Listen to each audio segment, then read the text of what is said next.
Mixed Nuts. À l'occasion du récent numéro spécial Ingmar Bergman de Blow Up, nous nous sommes penchés sur la carrière de Sven Nykvist, le chef opérateur favori de Bergman. Et c'est comme ça qu'on a découvert Mixed Nuts, réalisé par Nora Ephron en 1994. Alors on s'est dit, tiens, pour Noël, c'est peut-être une bonne idée de parler de ce Mixed Nuts, remake américain du Père Noël est une ordure. Et puis on s'est vite rendu compte que Mixed Nuts apparaissait surtout sur de nombreuses listes de Worst Movies Ever Made, les pires films jamais tournés, et que ce n'est peut-être pas le film dont Sven Nykvist était le plus fier. Mais bon, tant pis, maintenant on est lancé. C'est vrai que les films de Noël, c'est une vraie mine pour les listes de pires films jamais tournés. Le plus fameux restant à tout jamais Santa Claus Conquers the Martians, avec Pia Zadora en jeune martienne. Et on peut en faire défiler une bonne palanquée comme ça. Santa with Muscles, Quand le Père Noël s'en mêle, dans sa version française, Surviving Christmas, Famille Allouée en français, The Nutcracker in 3D, Casse-Noisette, l'histoire jamais racontée, Santa Claus, Les Chaventuriers de Noël, I'll Be Home for Christmas, Sacré Père Noël, 3615 Code Père Noël, L'Arbre de Noël, et il est très très triste celui-là. Christmas with the Cranks, un Noël de folie, ou encore Noël le, un film qui raconte l'histoire de la sœur du Père Noël, et devait s'appeler à l'origine Nicole, avant que les auteurs ne se rendent compte que le Père Nicole n'existait pas. Et on allait oublier Santa and the Ice Cream Bunny, et celui-là on vous le conseille si vous êtes soudain à court de produits hallucinogènes. Et il y a plein d'autres films de Noël encore pires, mais on va s'arrêter là parce que vous imposez tout ça, vous allez finir par trouver que ce n'est pas très esprit de Noël. Toujours est-il que Mixed Nuts a été décrit comme la première des comédies pas drôles interprétées par Steve Martin. Le Steve Martin des Cadavres ne porte pas de costard, et qui deviendra plus tard inspecteur Clouseau. Professeur Jacques Clouseau. Mais on va être franc, on n'y a jamais trop cru à l'inspecteur Clouseau version Steve Martin. Dans Mixed Nuts, Steve Martin fait Thierry Lhermitte, mais il ne dit jamais c'est cela, oui, et on peut jouer au jeu des 7 erreurs entre la version originale française et la version américaine. On remarquera d'abord que le film finit plutôt bien, et de façon presque morale, à l'américaine. Que les différentes scènes sont envahies de musique rigolote pour faire rire, et aussi qu'on y offre pour Noël des cadeaux plutôt ordinaires, et non un gilet serpillière ou un tableau représentant une demoiselle aux côtés d'un porc, en slip. Que Félix s'appelle Félix également, et qu'il se fait soigner par un vétérinaire et non pas par un pharmacien. Que Katia le travesti est rebaptisé Chris aux USA, et que les fâcheux se moquent de lui en l'appelant Arnold Schwarzenegger et pas Charles Bronson comme dans la version française. Que le traditionnel cadavre de la fin n'est pas découpé en morceaux mais se retrouve transformé en sapin de Noël.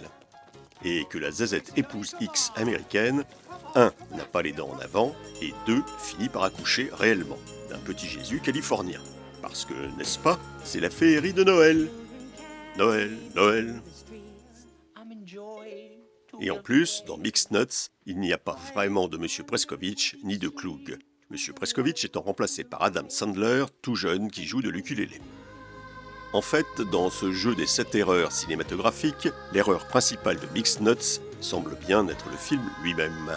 Oui, on n'aime pas dire du mal des films, mais c'est vrai qu'il est gentil. En tout cas, plus gentil que le film original français.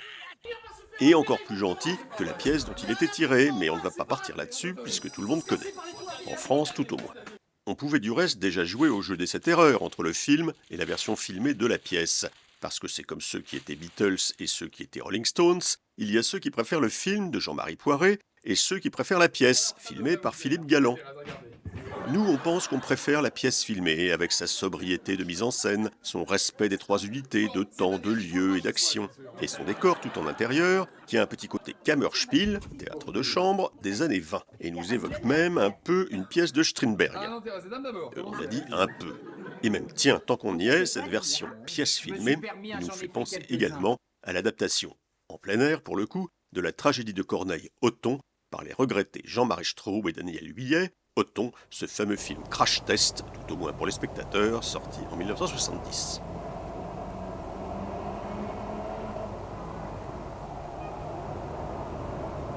Votre amitié, Seigneur, me rendra téméraire. J'en abuse et je sais que je vais vous déplaire, que vous condamnerez ma curiosité. Et là encore, on pourrait jouer facilement au jeu des 7 erreurs. ne serait-ce qu'en ce qui concerne le dialogue. Car contrairement à celui d'Othon, le dialogue du Père Noël est une ordure n'est pas en alexandrin. Là, il a écrit en tout petit, pour les femmes mariées ou veuves, mettre le nom de la jeune fille, suivi de deux points, épouse X ou veuve Y.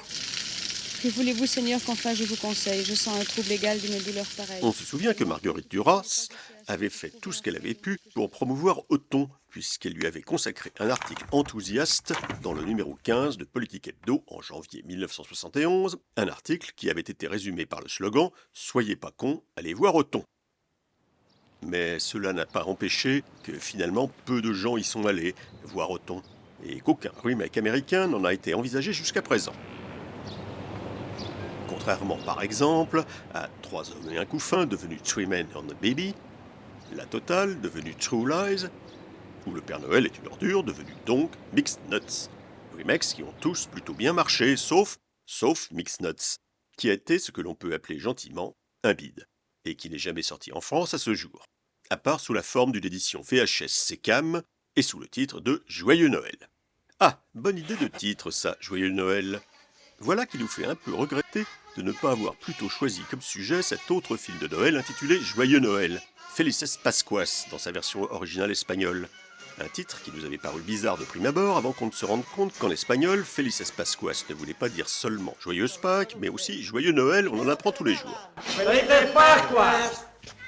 Felices Pascuas est le deuxième film de Juan Antonio Bardem en 1954. Il raconte l'histoire d'un coiffeur espagnol, Juan, qui gagne un agneau à la loterie de Noël. Une bonne affaire, ça, juste avant les fêtes. Et il commence par se demander s'il va plutôt le cuisiner avec des petites patates, des asperges ou des pruneaux, le faire mijoter, le rôtir ou le griller. Mais évidemment, toute la famille a fini par s'attacher à Bolita, Boulette en français, comme entre-temps le mignon petit agneau a été baptisé. Et Boulette va connaître de multiples aventures. Il est enlevé par des méchants, jeté dans un panier à linge, il se retrouve sur scène, dans une pièce de Noël, est enlevé à nouveau par un soldat, et il échappe de peu à l'abattoir. Ouf, tout finit bien pour Boulette, et dans la famille de Juan, le repas de Noël sera végétarien. Un point commun toutefois est à noter entre Felices Pascuas et Le Père Noël est une ordure français version cinéma. Dis donc, il va falloir emballer tout ça maintenant. On évoque dans les deux films une même méthode bien commode pour dissimuler un cadavre. On ne sait jamais, ça peut toujours servir. Ese angelito ha robado a su anciana tía 53 pesetas con 20 céntimos y después la ha matado. Luego la ha hecho cachitos y al fin ha facturado cada trozo como paquete postal para Logroño y otros sitios. Mais désolé de vous décevoir. Découper un cadavre en morceaux pour le distribuer sous la forme de paquets à cadeaux, nous vous déconseillons vivement de le tenter dans la vraie vie parce qu'en fait, c'est interdit. Allez, joyeux Noël! Felices Pascuas! Mixed Nuts!